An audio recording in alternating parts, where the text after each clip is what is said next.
തിരുവനന്തപുരം നഗരസഭയുടെ ചുക്കാൻ പിടിക്കാൻ ആരാകും തലപ്പത്തെത്തുന്ന ബി.ജെ.പിയുടെ മേയർ സ്ഥാനാർത്ഥി എന്നതാണ് ഇപ്പോൾ ജനങ്ങൾ ഉറ്റുനോക്കുന്നത്. പട്ടികയിൽ വി രാജേഷും ആർ ശ്രീലേഖയും ഇടം പിടിച്ചിട്ടുണ്ടെങ്കിൽ പോലും മറ്റൊരു സർപ്രൈസ് സ്ഥാനാർത്ഥി ഉണ്ടാകുമോ എന്നതാണിപ്പോൾ എല്ലാവരും ആകാംക്ഷാഭരിതരായി ഉറ്റുനോക്കുന്നത്.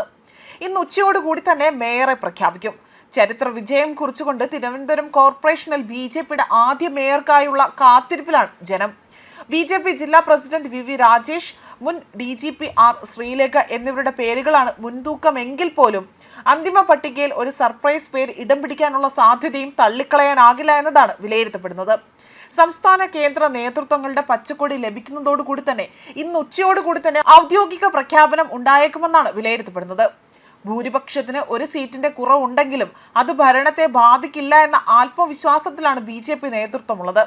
മേയർ ആരാകുമെന്നതിൽ സർപ്രൈസ് തുടരട്ടെ എന്നതായിരുന്നു സംസ്ഥാന അധ്യക്ഷനായ രാജീവ് ചന്ദ്രശേഖറിന്റെയും കേരളത്തിന്റെ ചുമതലയുള്ള പ്രകാശ് ജാവേദ്കറുടെയും പ്രതികരണം. പാർട്ടി കീഴ് ഘടകങ്ങളിൽ നിന്നുള്ള അഭിപ്രായങ്ങൾ കൂടി പരിഗണിച്ചുകൊണ്ടാകും അന്തിമ തീരുമാനമെന്നും വ്യക്തമാക്കിയിരുന്നു.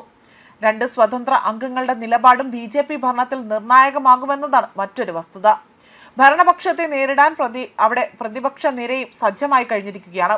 മേയർ സ്ഥാനത്തേക്ക് RP ശിവാജിയെ CPM സ്ഥാനാർത്ഥിയായി തന്നെ പ്രഖ്യാപിച്ചിട്ടുണ്ട്. കോൺഗ്രസിന്റെ മേയർ സ്ഥാനാർത്ഥിയെ സംബന്ധിച്ചുകൊണ്ടുള്ള തീരുമാനം ഇന്ന് പുറത്തുവിടും. ബി.ജെ.പിയുടെ ഭരണത്തെ ക്രിയാത്മകമായി തന്നെ പ്രതിരോധിക്കുമെന്നും നഗരസഭയിൽ ശക്തമായ പ്രതിപക്ഷമായി തന്നെ നിലകൊള്ളുമെന്നും ഇരു മുന്നണികളും ഇവിടെ വ്യക്തമാക്കുകയാണ് ചെയ്തിരിക്കുന്നത്. ഇടതു മുന്നണിയുടെ 40 വർഷം നീണ്ട ഭരണാധിപത്യം അത് തകർത്തെറിഞ്ഞുകൊണ്ടാണ് ബി.ജെ.പി ഇപ്പോൾ അധികാരത്തിലേക്ക് എത്തുന്നത് എന്നതാണ് ശ്രദ്ധേയമായ കാര്യം.